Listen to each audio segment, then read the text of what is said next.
in chapter 2, what we have learned?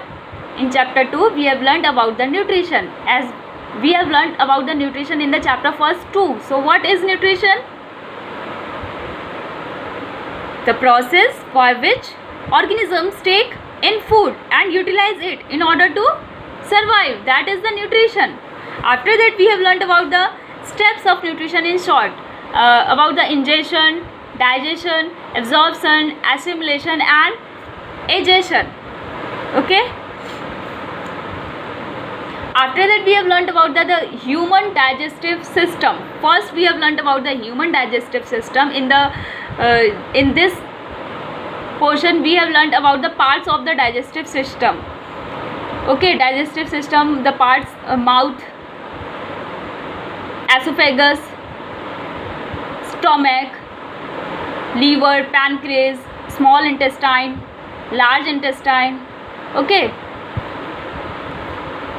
After that, we have learned, first we have learned about the mouth and different types of teeth. First, students, first we take our food in through the mouth, and types of teeth we have also learned. Okay, students, we have learned there are 32 teeth in our mouth. Okay, 4 incisors, 2 canine, 4 premolar and 6 molar.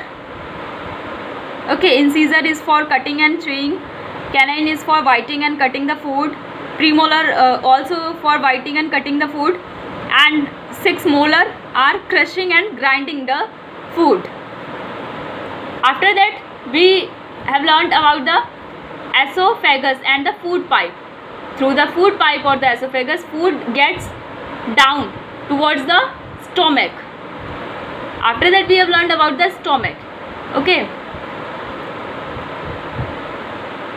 Students, food get partially digested in the stomach. It's not completely digested in the stomach, it's partially digested, as we have learned in the previous all the videos. Small intestine. In the small intestine, liver, pancreas and gallbladder plays the important role here. They release some digestive juices, and that digestive juices helps to digest the food. That undigested food from the stomach passed into the small intestine, and from the digestive juices, the food gets in the simpler substances. Food converts into simpler substances from the complex substances. After that, we have learned about the absorption of food through the villi. There are finger-like projections in the small intestine that are called villi.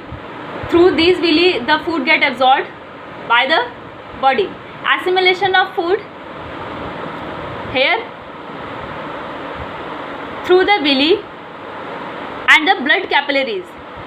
Food get absorbed by the blood, and undigested food get egestion. Undigested food get egested from the body. After that, we have learned nutrition in ruminants. Okay, nutrition in ruminants we have learned. In the ruminants, like cow, there are 4 chambers of the stomach. Okay, we have learned about the 4 chambers. Through these 4 chambers, the food get digested. Nutrition process in amoeba. Also, we have learned about the nutrition process in amoeba. Through the pseudopodia, food get catch from the outside of the body and get inside, and through the food vacuole, the food get digested, and undigested food get egested from the body. So these are the topics we have learned in the previous videos in the last 1 month. Okay, so students, you have to revise these all the topics of chapter first and second. Okay, it is your assignment today that you have to revise it at your home. Okay, thank you.